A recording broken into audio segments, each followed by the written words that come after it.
Viva Culture, l'actualité des arts vue par l'association Maison de la Culture du Havre. Présentée par Isabelle. Viva Culture, l'émission de la culture dans toutes ses découvertes.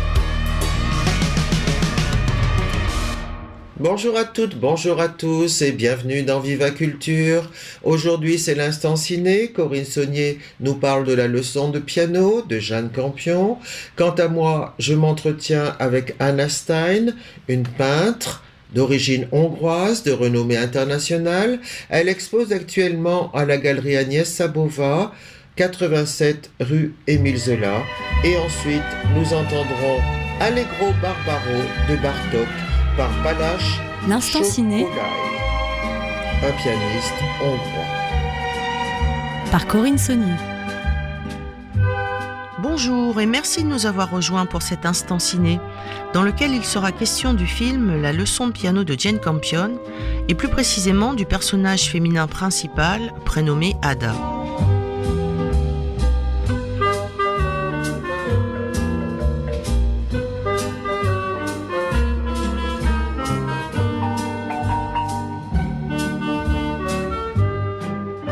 La leçon de piano de Jane Campion est sortie en 1993 et a remporté de nombreux prix internationaux prestigieux, dont la Palme d'Or du meilleur film, première palme dans cette catégorie décernée à une femme. Et à ce jour, il n'y a eu que 3 femmes qui ont obtenu cette récompense suprême en 80 ans de festival. Jane Campion est originaire de Nouvelle-Zélande. Son cinéma met principalement en avant des personnages féminins, donne à voir leurs aspirations, leurs désirs, leurs révoltes, leurs idéaux. Et de ce fait, on qualifie souvent cette réalisatrice de féministe. Mais on pourrait dire qu'il s'agit plutôt d'une cinéaste féminine, qui crée un cinéma à hauteur de femme. Son œuvre peut apparaître comme une exploration de la féminité, avec une dimension aussi physique que psychologique. Les personnages féminins chez Jane Campion sont des corps de femmes, et avec notamment, pour les films d'époque en costume, des tenues vestimentaires qui renvoient à la complexité, l'absence de commodité du vêtement féminin au siècle précédent. Cependant, l'intériorité de ces personnages, leur volonté et leur détermination, leur propension à l'action et à la réaction, sont des éléments que les idées reçues placent généralement dans le champ du masculin et de la modernité. Cela donne des personnages émouvants, complexes, intéressants, irritants même parfois, mais intenses en tout point. Ces personnages, à leur façon, sont des forces de la nature, des forces qui n'ont rien à voir avec les mensurations ou la carrure physique, des forces absolues, comme des vecteurs en sciences physiques. L'intitulé de cet instant ciné sera donc « Ada, une force de la nature, une nature complexe ». Et de ce fait, la question qui en découle naturellement, si l'on peut dire, est « En quoi peut-on dire que la leçon de piano donne à voir et à ressentir des forces de la nature, dans toutes les acceptions du terme, à l'œuvre ?» Par nature, on entendra aussi bien l'espace naturel, qui compose le paysage en dehors de l'être humain et de ses constructions, que ce qui est constitutif d'un être, ce qui fait de lui un individu inaliénable, distinct de tous les autres, même si l'humanité des personnages, commune à tous les hommes, les range aussi dans la catégorie de la nature humaine. La leçon de piano est un film habité, porté, voire soulevé par ces forces de diverses sortes. Pour tenter de répondre à la question posée, nous analyserons la nature complexe du personnage principal, Ada, à travers un extrait du film, celui où Ada retourne sur la plage de son arrivée pour y jouer du piano. Pour poser le cadre de cette séquence en quelques phrases, on peut citer quasi au mot près le texte suivant, extrait d'une étude du film par Mélanie Boissonneau, enseignante-chercheuse en cinéma et en audiovisuel. Au milieu du XIXe siècle, Ada, incarnée par l'actrice Holly Hunter, une jeune femme muette, et sa fille Flora, interprétée par Anna Paquin, Oscar de la meilleure actrice à 11 ans dans un second rôle pour ce film, quittent leur Écosse natale pour la Nouvelle-Zélande, où Ada doit épouser un homme choisi par son père. Stewart, l'acteur Sam Neill, le futur mari, et Baines, joué par Harvey Keitel, un homme proche de la communauté des autochtones du pays, les Maoris, les récupèrent sur la plage où elles ont passé la nuit. Stewart décide d'abandonner sur cette plage l'encombrant piano de sa femme, auquel celle-ci est pourtant profondément attachée. Ada, par son histoire, son déracinement, son mutisme, sa volonté jusqu'au-boutiste, effrayante par certains aspects, est un être très complexe, entre ultra-nature, si l'on peut dire, celle de son caractère, et ultra-culture, la culture musicale raffinée entre toutes, la virtuosité et l'intensité avec laquelle elle joue du piano. Elle incarne la puissance de la volonté, qui n'est pourtant, sans mauvais jeu de mots et pour remettre à l'endroit la formule de Nietzsche, jamais volonté de puissance. Sauf peut-être un peu lors d'une scène avec son époux Stewart. Malgré son allure frêle, Ada est une force de la nature parmi d'autres, ou face à d'autres, ou contre d'autres, comme la forêt, l'océan, les vaillants et puissants indigènes maoris avec leurs tatouages tribaux sur le visage, Baines, force qui passe du mal au bien, et Stewart qui fait le chemin inverse, du bien au mal. Une séquence peut illustrer la complexité de la force d'Ada et l'insolite de la situation dans laquelle elle se trouve, celle du piano sur la plage. Ada, qui se languit trop de son piano, va voir Baines pour lui demander de l'emmener jusqu'à la plage pour renouer avec son instrument de musique. C'est l'extrait que nous allons écouter.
Dans cet extrait, bercé par la désormais célèbre bande-son de Michael Nyman, on peut constater d'emblée le contraste saisissant entre les tenues victoriennes de la mère et la fille et l'environnement humide, boueux du bush néo-zélandais, à ne pas confondre avec le bush désertique australien à la terre rouge brique.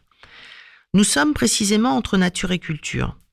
Il est flagrant que les tenues des deux personnages féminins sont parfaitement inadaptées à cet environnement inhospitalier. Leurs pieds s'enfoncent dans la boue gluante du sol au point de menacer leur équilibre. On croirait qu'elles pourraient s'effondrer dans la boue à tout moment. Et pourtant, rien ne semble susceptible d'entraver, d'empêcher la progression et la détermination d'Ada. Elle s'obstine, silencieusement, imperturbablement, et n'est qu'action, mouvement vers l'avant. De même, le refus dans un premier temps de Baines de l'emmener à la plage où se trouve encore son piano, parce que si imposant par son volume et plus que difficile à transporter à travers la jungle, semble totalement glisser sur son obstination. Et on devine qu'elle et sa fille, qui ne la quittent jamais, comme son double miniature, pourraient attendre en face de la maison de Baines jusqu'à en devenir des squelettes. si bien que Baynes finit par céder, ce qui peut être perçu comme comique et attendrissant. Baynes aussi, à sa manière, est mutique, ou en tout cas avare de mots. Il ne sait même pas lire, notamment les petits mots par lesquels Ada communique. Sauvage au sens de farouche, secret, direct. Et cette façon qu'il a d'observer ensuite silencieusement Ada en train de jouer du piano à queue dans ce décor tout à fait improbable. Après tout, nous aurions pu avoir une voix off de Baynes nous expliquant ce qu'il ressent, comme pour Ada à la fin du film, dit tout de la fascination qu'elle exerce désormais sur lui. Il essaie de la comprendre, et il est celui qui la comprendra le mieux, en tout cas mieux que Stewart et les siens. Et comprendre, c'est aimer, écrivait Victor Hugo dans Les Contemplations. Lui, l'être en partie demeuré à l'état de nature, reconnaît et accepte la nature profonde d'Ada. Cette nature ne l'effraie pas, contrairement à Stewart et à sa famille, qui ont la rudesse que cache parfois mal le vernis bourgeois. Ainsi, la mère de Stewart, alors qu'elle est un jour en train d'uriner en pleine nature, protégée de la nudité par ses strates de jupons, mais faisant tout de même ses besoins à même le sol, comme un animal. Elle boit du thé dans des tasses en porcelaine peinte, mais fait pipi par terre à l'occasion, faute d'autres possibilités. Explique à ses dames de compagnie qui la cachent avec des châles tendus autour d'elle, que le jeu pianistique d'Ada lui fait peur, parce qu'Ada y met trop d'elle-même, qu'il est trop chargé d'émotions. Qu'un son se glisse en vous, ce n'est pas du tout agréable, précise-t-elle. Le jeu d'Ada n'est pas assez plat et vrai, explique-t-elle.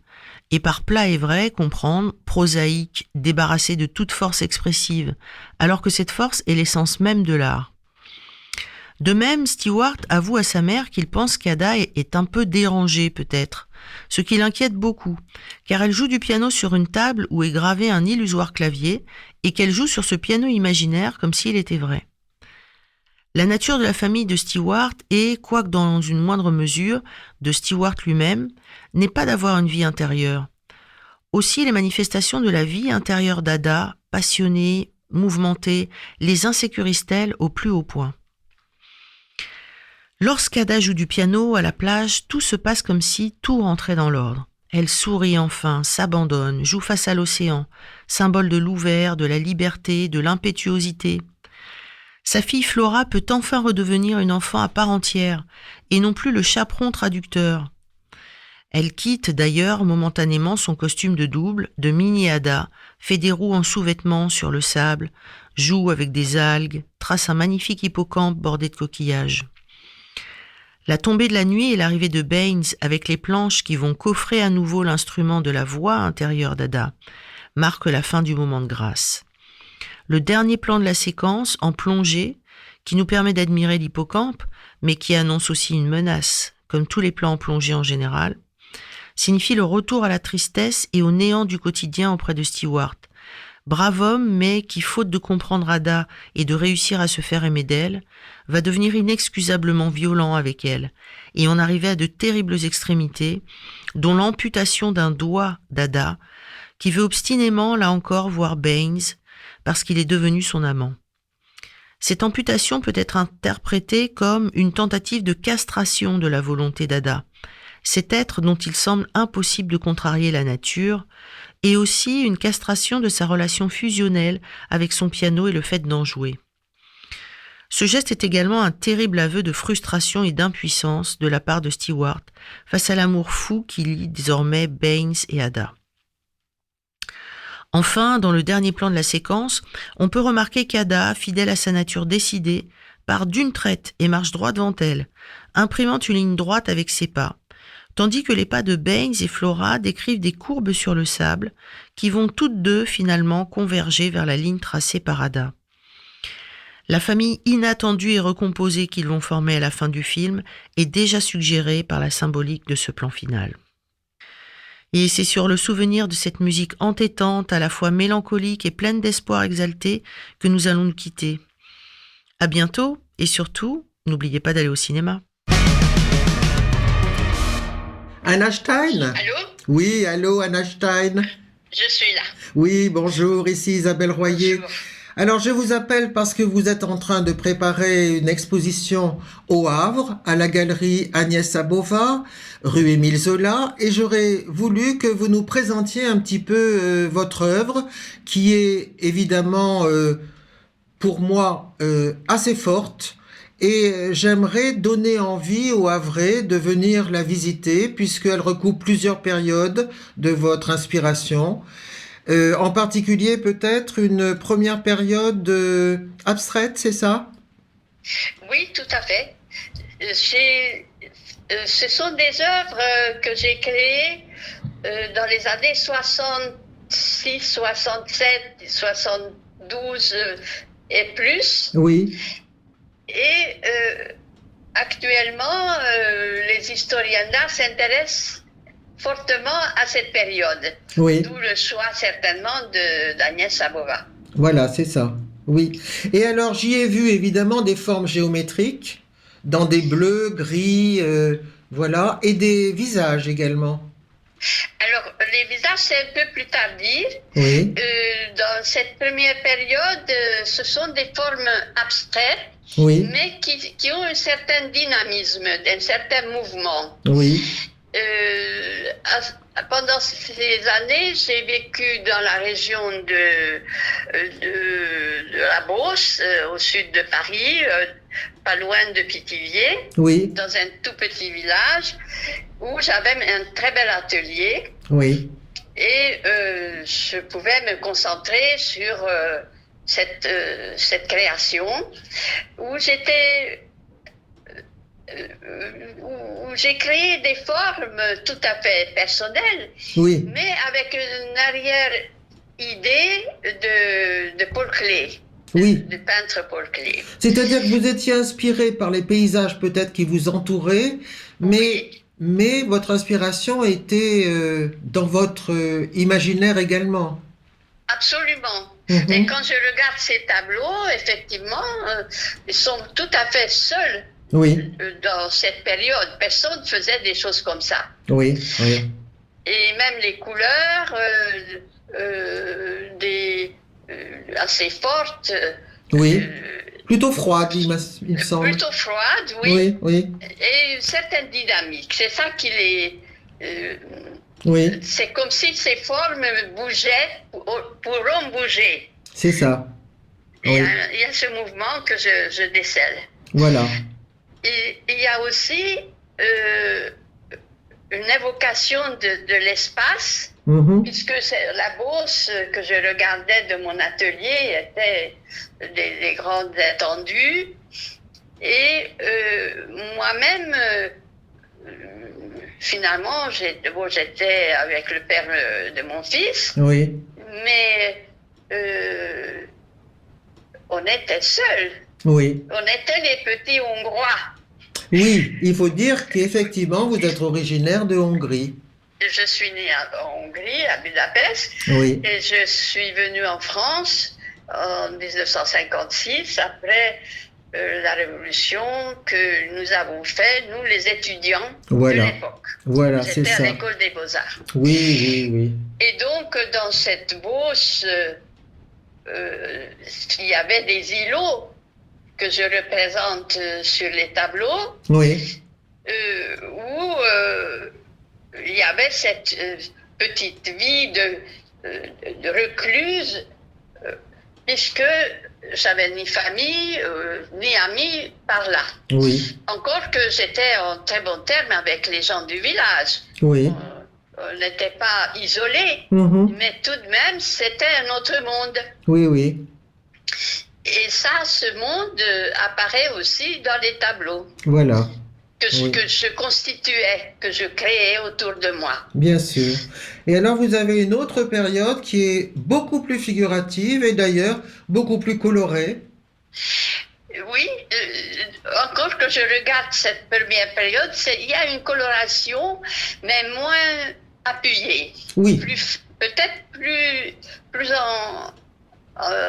plus atténuée, mais assez vive quand même. oui, mais peut-être avec moins de contraste, Voilà. il me semble. Oui. Alors, plus tard, malheureusement, j'ai dû me séparer du père